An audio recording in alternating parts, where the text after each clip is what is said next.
Hello? Hello, Rita. Oh, Mr. Rutledge. Is Melvin home? Would you believe it? He went to the lab. I'm going to take away that fella's key. It's Sunday. What do you want to go to the lab for? Something was bothering him as usual. He's due up here at the lodge. I know. He's going to kill my whole morning. Do something for me, Rita. Oh, sure. Anything. You know that. Darling, tell him to come right out to the blind instead of to the lodge. I'm not going to waste all that shooting time. Okay. Why don't you come up, too? Oh, killing poor innocent ducks is hardly my idea of sport. No, I'll give Melvin your message. Provided he shows up.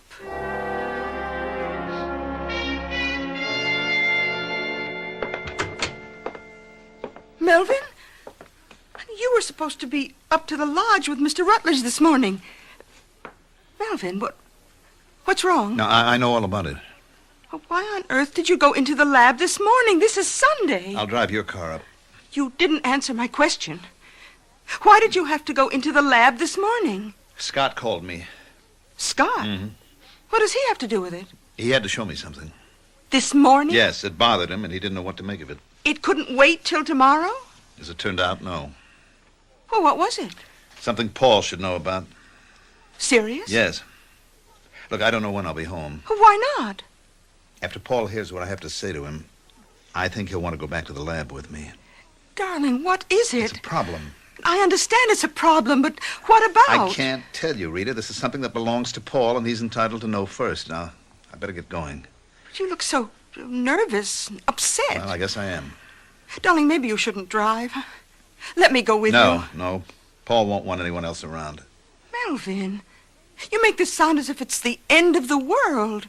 For some people, it might very well be. Now, promise me you'll drive carefully. I always drive carefully. Not when you're this nervous. Promise? Please?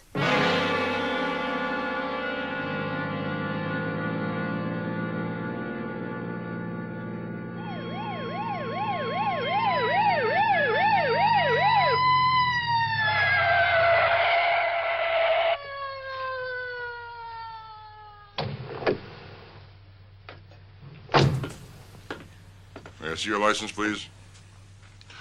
Oh, it's you, Mr. Arvin. What are you trying to do, kill yourself? I might as well. I'm as good as dead now. What? What'd you say, Mr. Arvin? Oh, nothing. You know how fast you were going? I had your clock back there at 87. Oh? The car isn't built to take that, especially your tires. Yeah, I should have known better, Sheriff. You know, you shouldn't be driving. No, I'm all right now. Yeah? Yeah, it was just a temporary... Temporary what? Whatever it was. It's all over now. I don't think you're feeling No, well. I'm fine. I'm just fine. No, as a matter of fact, I'm not going to let you drive. Look, I have an appointment at the lodge with Mr. Rutledge. He's expecting me. Now, I'm only trying to save your life. I'm late. Very late. I'm supposed to meet Mr. Rutledge and do some duck shooting. You? In the state you're in, you're going to do some shooting? Look, Sheriff, all I did was break the speed law. Now, the penalty for that's a fine. Tell me what I have to do to pay it, and I'll be on my way. Give me your car keys. Now, wait a minute. Now, I'll send someone back to pick up your car. I'll drive you to the lodge myself.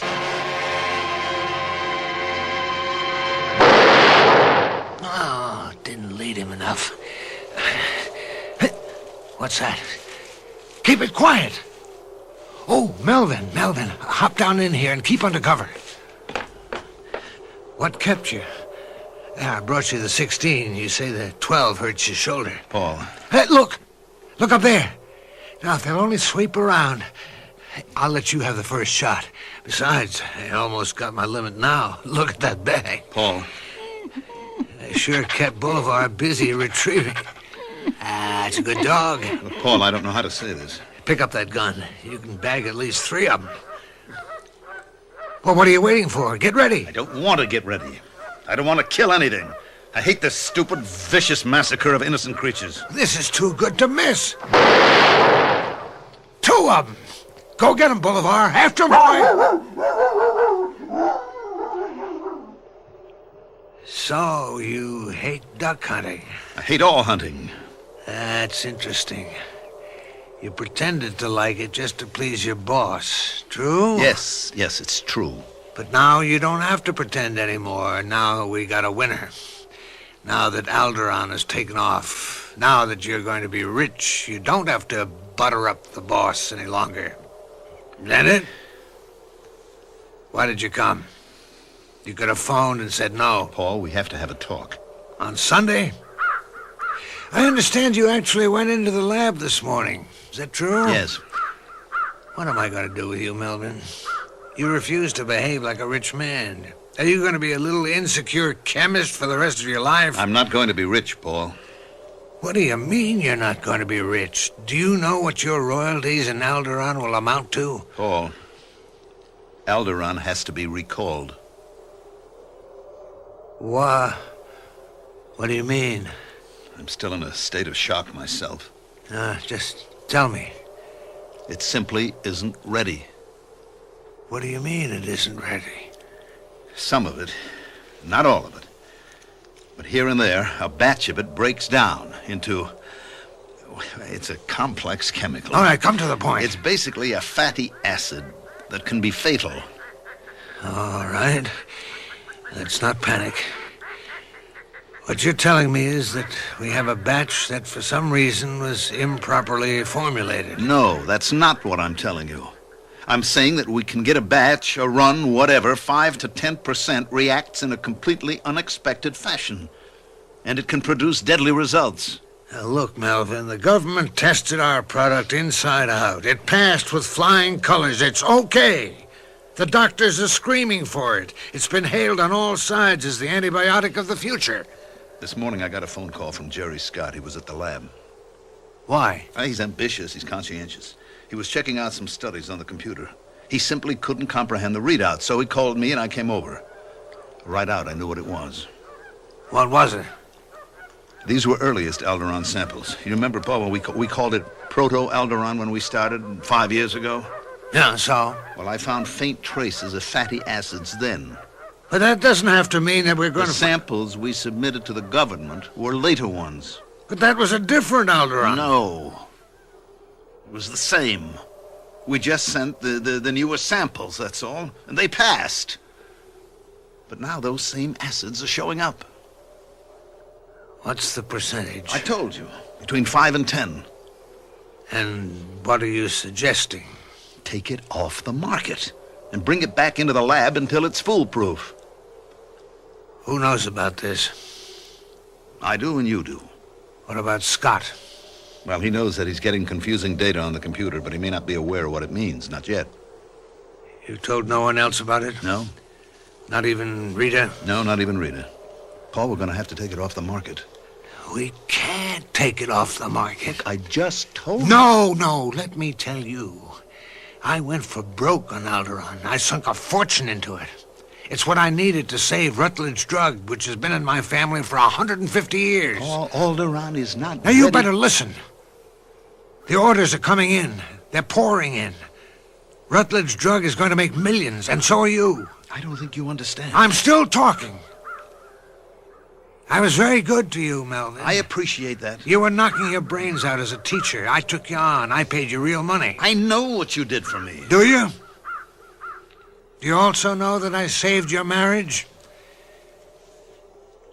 She's full of life, that Rita. She likes fun, parties, travel. She was in a rut as a schoolteacher's wife, ready to walk out. Well, wasn't she? Suddenly, you tripled your salary. You started to get around. You became an exciting, important guy. So, you owe me something. Paul, what are you suggesting? We're in the clear. Didn't you hear what I told you? What did you tell me? That some old, unused samples may have a tendency, in rare cases, to produce a harmful acid? On account of you, I'm sneezing. Paul, are you saying that we continue to market Alderaan? We test out perfectly. Suppose Scott hadn't been fooling around in the lab today. This would never have come to your attention. But it did. But suppose it didn't. We'd go on. Maybe a year from now, it'd come out that a minute percentage of Alderaan can be harmful. Fatal. We are in the clear, legally. Ethically? Ethics? Where would you find a more ethical guy than me? Work for any of the other companies. Any discovery, new product made by any employee belongs to the employer. They all have those conditions, don't they? Yes, Paul, but that... What do they give you when you discover something for them? A hearty handshake. Me? What did I tell you right off? You come up with something, you get a piece. And I've lived up to my bargain. And I appreciate that, but... How much time do we have? Who knows? 6 months? A year? Maybe more, maybe less. Give me 6 months. What? By that time, I'm on my feet again, financially. Then we'll pull it off the market ourselves. I'm sorry, Paul. I can't go along with that. We have to withdraw Alderaan tomorrow. You really mean that, don't you? Look, at any time, anywhere, any batch of Alderaan may go bad, may become fatal. It has to be done. You do really mean that, don't you? I'm sorry, Paul. I'm sorry for both of us. Your mind's made up. There's nothing I can say to you. Paul, it all comes down to this. A man does what he has to do. Mm-hmm. That's right. You do what you have to do. You have no choice. Yes, Melvin. You just said it. Hey, Paul. Paul, what are you... Paul, don't! You just said it. I have no choice.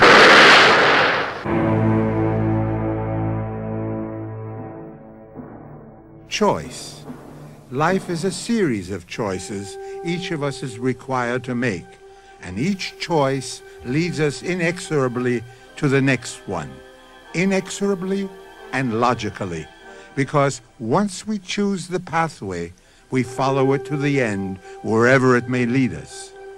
I hope you choose to remain with us for the second act.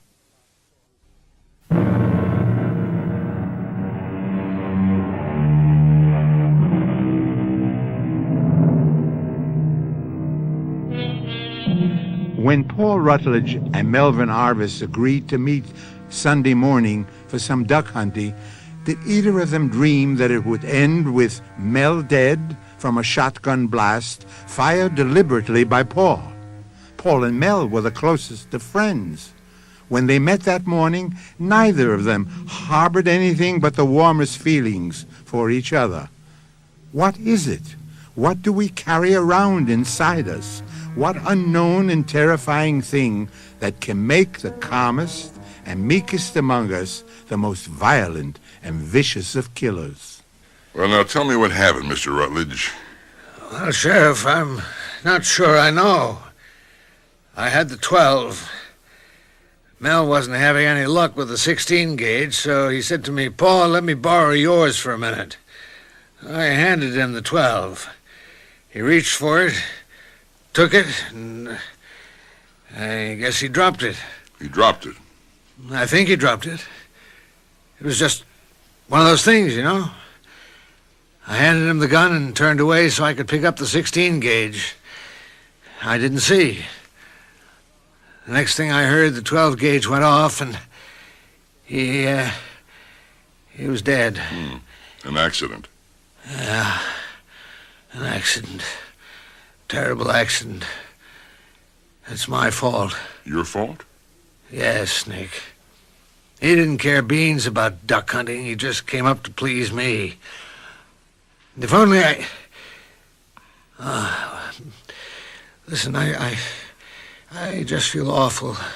Nick, I'd like to go upstairs and lie down. That'd be all right? Sure. Could I ask you just one question, Mr. Rutledge? Of course. Mr. Arvin, did he seem to act in any, unusual manner? Unusual? I mean, did he seem nervous or upset or, bothered or something? No, I wouldn't think so. Well, I'll have to take the guns, as evidence. Oh, please do. I don't think I ever want to look at a gun again in my life.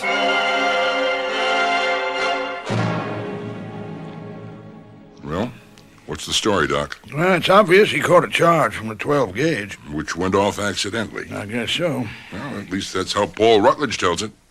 Are you implying that isn't the way it happened? Well, I don't know what I'm implying, if anything. Yes, however... Yeah, however. something just doesn't sit right. Like what? Like, well, for instance, he told me Mel Arvin asked for the 12 gauge because he wasn't having any luck with the 16. Yeah, so? So, here it is. Here, look at it. Smell it. See, you can see the 16 gauge hasn't been fired at all. So? Well, if he hadn't fired it, he hadn't missed anything. He couldn't have had bad luck. That would mean he didn't ask for the 12, from which we must conclude that Paul Rutledge is lying. Maybe. I asked Paul if Melvin had behaved in any unusual manner, if he seemed nervous or bothered, and Rutledge said no. Yes, well? Well, earlier I stopped Mel for speeding. He's doing close to 100. He seemed to be distraught. About what? I don't know. I stopped him on the interstate. I said, "What are you trying to do, kill yourself?" He said, "I might as well. I'm as good as dead now." He was in a very bad way. Yet, Rutledge said there didn't seem to be anything wrong with him. Well, maybe he'd recovered his composure by that time. After all, Paul was his employer. Mel might have felt that he had to maintain a certain front. Yeah, well, why should Mel have thought he was as good as dead? What did he mean by that? Yeah, sometimes people find themselves in moods, you know. Yeah. Well, Doc, you're the coroner. Are you satisfied with the verdict of accidental death? Look, Nick, you're the sheriff. Can you bring me any evidence to the contrary?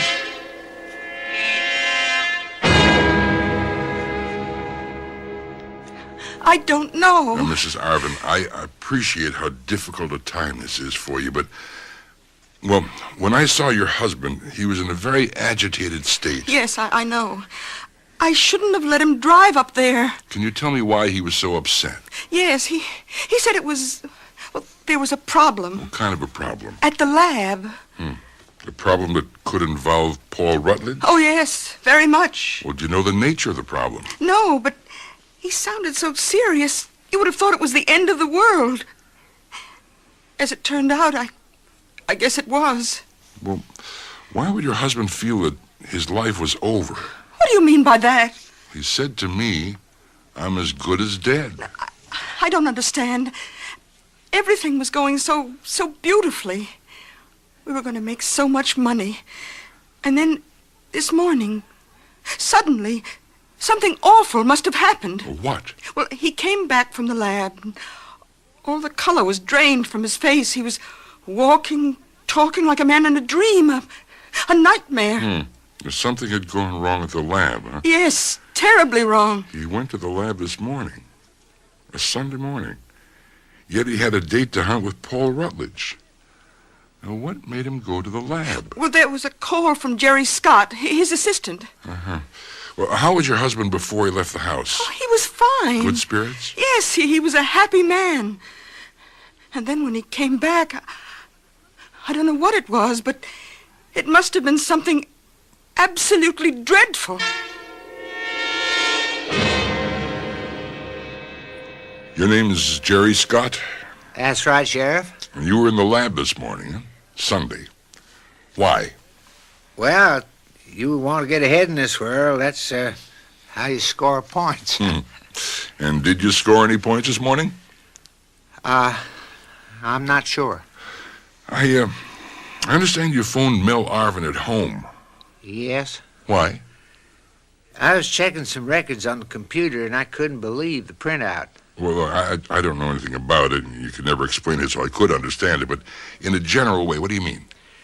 Well, Sheriff, every step in a long series of processes, they ramify into hundreds of thousands. Easy, just go easy, huh? Well, they furnish a series of answers which have to check out.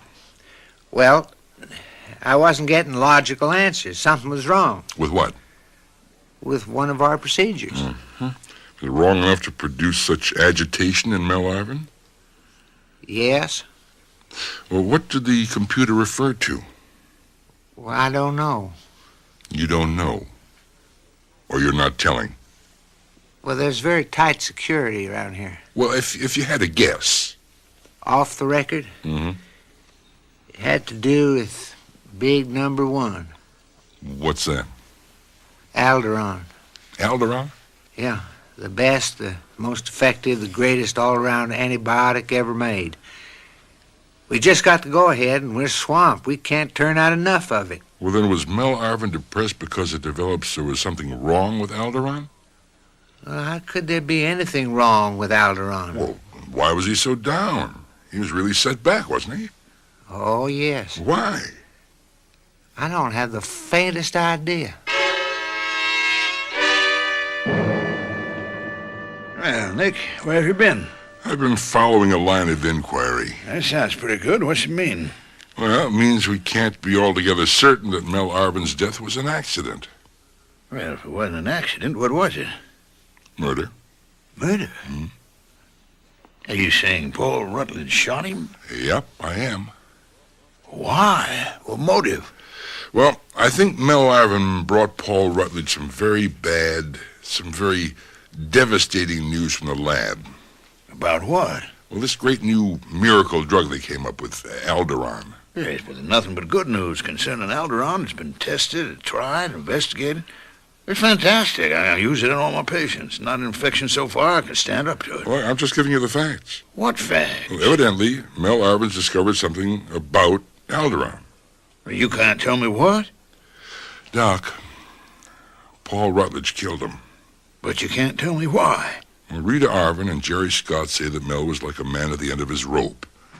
I know Paul Rutledge was lying. Well, but you have to come up with a motive. Look, you're the coroner. You're running the inquest. Call Mrs. Arvin and Jerry Scott. And then you'll get the whole sense of this thing. You'll know that Paul Rutledge killed Mel Arvin.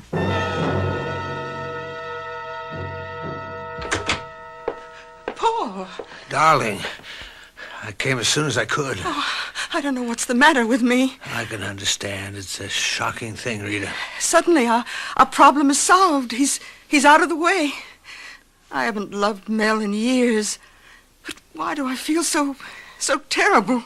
Well, it's natural. He was a good person. Yes. Sensitive, kind, idealistic. He was a great man.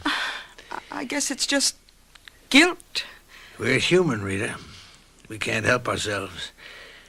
But, darling, we may have a problem. Why? Has anyone from the police, that is, been here? Well, yes, the sheriff. Nick Gorgas.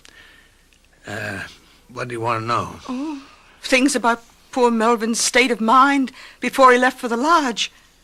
What did you tell him? The truth. Yes? That Mel was highly upset, almost irrational. You'll probably be called at the coroner's inquest. Oh, will I have to be there? Yes, I'm sorry. You may have to testify. Oh, no, I couldn't do that. There's nothing to be afraid of. They're all local people. They all think very highly of me. But why should I have to testify? I don't know anything. Yes, you do. Well, what do I know?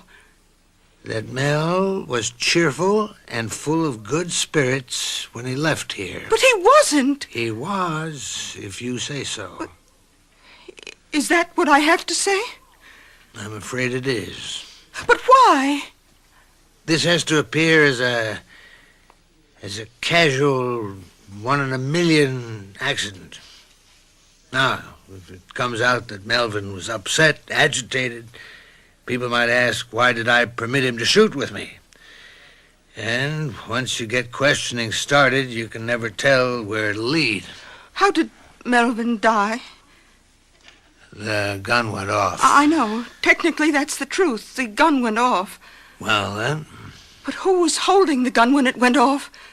Who was pointing the gun when it went off? Rita. You killed him, didn't you? Yes. I killed him. Oh. But you knew I would kill him one day, didn't you? That I would kill him for you? Yes, but what made you do it now? Was it because of the Alderaan? What? I thought you didn't know about the Alderaan. What else could make him run out of here like a madman? All right, I'll tell you the truth. I couldn't kill him just for you, and I couldn't kill him just for the Alderaan. It needed both of you at the same time, in the same place. Now, listen. You must tell the jury that he was happy. He left directly for the lodge. He did not go to the lab at all. But Jerry Scott will tell you an entirely different story. Don't worry about it. But they'll put Jerry on the stand. You'd be surprised, dear Rita, how cheaply you can buy the Jerry Scotts of this world.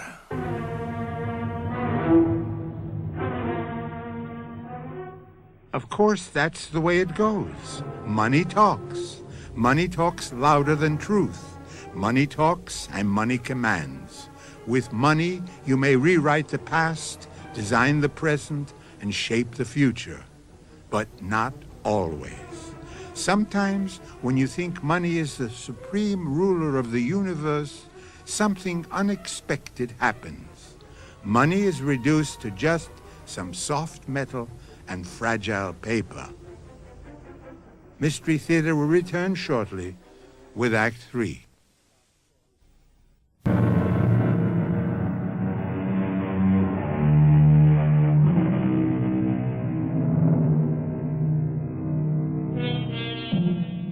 Does life mimic art, or does art imitate art? Or does it matter? In stories, things can be suitably arranged for an author's convenience and a reader's desire. Poets, dramatists, novelists can make things happen. They decide who lives, who dies, who shall be rich, who shall be poor, who wins the fair lady, and who loses her. And yet, what a writer can do with a few words on paper, powerful, unscrupulous men may carry off in real life. Now, Mrs. Arvin, just what happened on Sunday morning? Sunday? Oh, yes. Well, my husband got up early. He had this appointment with Mr. Rutledge. They were going duck hunting on Mr. Rutledge's estate. Well, he had his breakfast and left the house, and that is the last I... That's all I know. Just a moment. You have something to say, Sheriff? May I ask the witness a question, Doc? Go right ahead. Mrs. Arvin, didn't your husband receive a telephone call? A call? Yes, from the lab. And didn't he go there?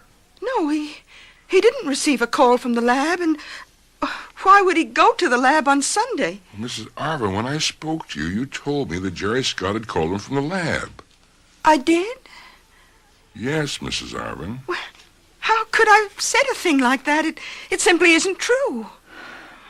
Doc, I'd like the court to call Mr. Jerry Scott. Miss Scott, you realize you're under oath? Oh, yes, sir. Yes, sir, indeed. All right, then. Now, where were you on Sunday? Where? Yes. Well, most of the morning in Culver Park. I go jogging every Sunday. Were you at the laboratory that morning? No. I mean, why? Why would I go there on a Sunday? Kill the weekend. Mr. Scott, you remember that I spoke to you? Oh, yes, Sheriff, I do. I most certainly do. Do you remember you told me you'd gone to the lab? No, sir. I most certainly didn't. Well, you insist you didn't go into the laboratory and find something wrong that caused you to call Mel Arvin? Sheriff, I can't imagine where you'd get that idea. Mr. Rutledge, you claim Mel Arvin said he had no luck with the 16 gauge, and therefore he wanted to try your 12. Yes, Sheriff. Oh, excuse me. I caught a bad cold Sunday morning in the duck blind. I can't seem to shake it. But examination of the 16 gun just an hour after the death of Mr. Arvin proved it had not been recently fired. What Melvin actually said was, I never have any luck with a 16, and that's why he didn't even want to bother with it. Yeah. And you claim he didn't seem to be distressed in any way. No, he was quite relaxed and happy. Uh-huh.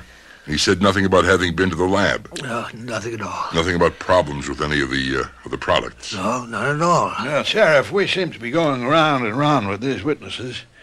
If you have got anything new to bring up, please do so. Otherwise, I shall have to ask the jury to leave and consider their verdict. Ladies and gentlemen of this coroner's jury, have you reached your verdict? We have, Your Honor.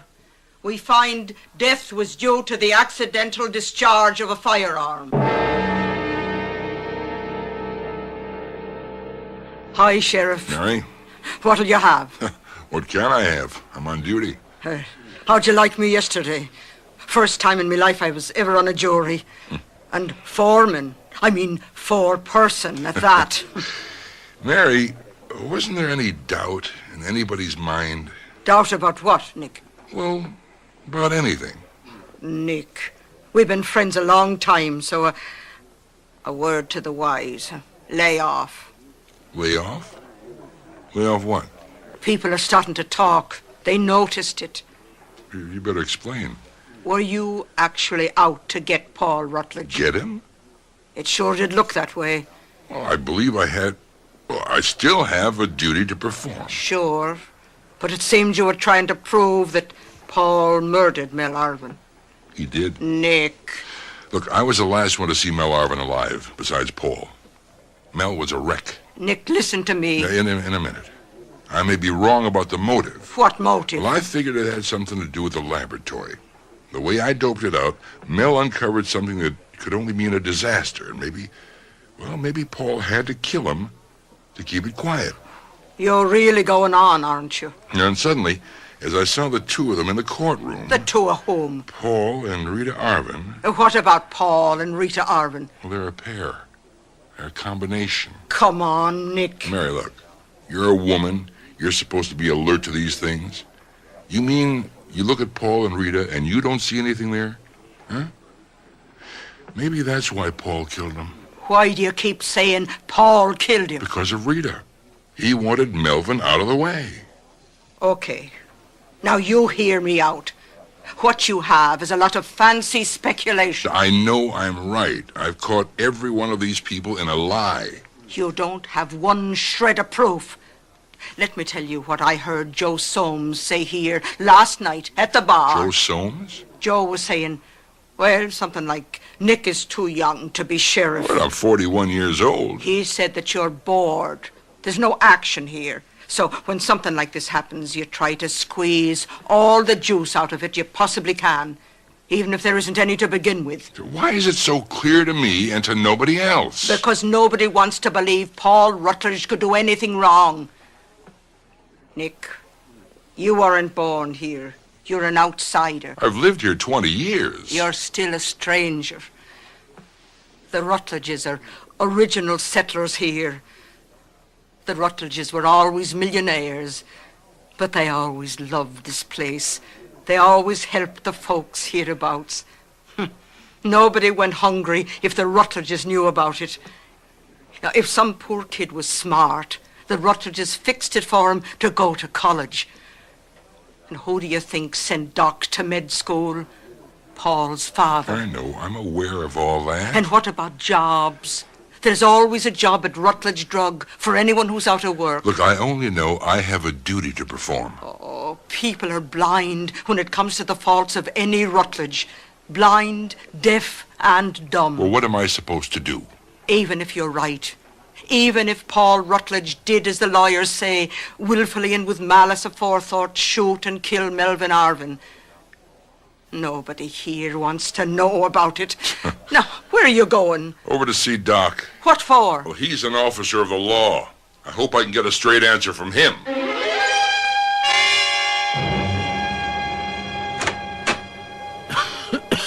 Oh, it's you, Sheriff. May I come in?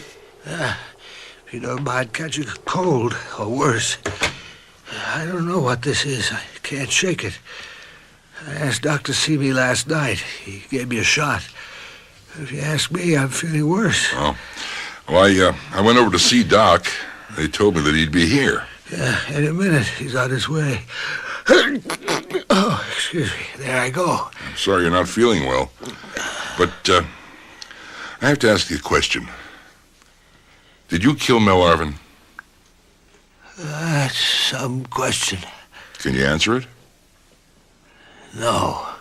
I mean, no, you can't answer it, or no, you didn't kill him. Look, we're alone here in the lodge, Mr. Rutledge. It's between you and me. Nobody could prove anything. Did you kill Mel Arvin? Given those as ground rules, the answer is yes. Why? There's no simple answer. There are many factors. Was one of those factors Mrs. Arvin? You mean it's obvious? I thought we behaved more discreetly. And it's true. You've been having an affair with Rita Arvin. You make it sound rather tawdry. Well, call it anything you like. It's true, isn't it? For the purposes of this discussion, yes. But you can't prove it. A man is having an affair with another man's wife. Her husband is found shot to death in the duck blind with the wife's lover. If the jury knew that, would they have decided on accidental death? But they didn't know it. Well, the facts can still come to light. How? Somewhere there has to be evidence. Of what sort? Well, someone can be found who saw you together. Waiters, waitresses, hotel room clerks. My dear Nick, no such evidence exists. Now, something exists. And I'll find it. No, I don't think so. Let me tell you why. There's too much going against you. Now, look, I know how people here feel about you and the Rutledge name, the Rutledge legend, but facts can't be denied.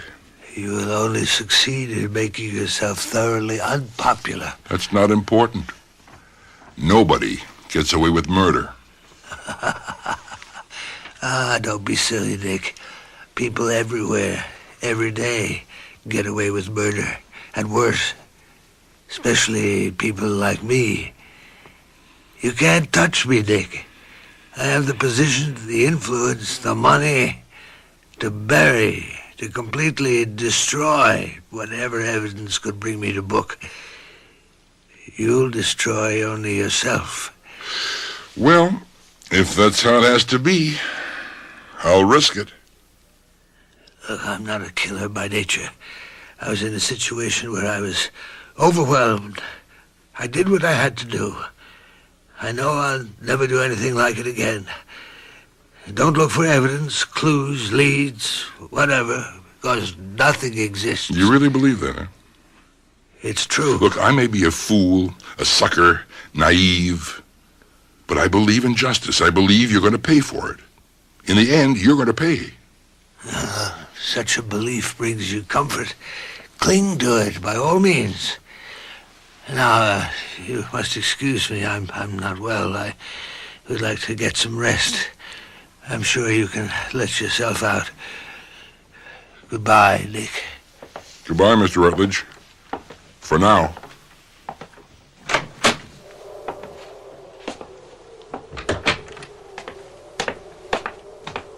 Hello, Nick. What are you doing Oh, here? Doc. I was just leaving. Nick, forget it, will you? There's nothing you can do, and besides, you could be wrong. No, I don't think I'm wrong. Look, it was the wrong time to bother him now. He's not feeling too good.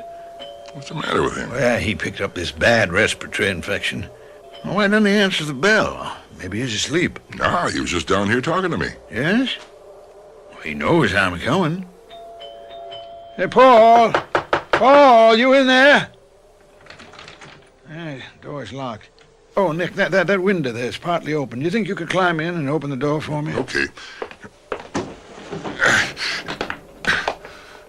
Hey, Doc. Yes, what is it, Nick? You better get inside fast. He's just lying here on the floor.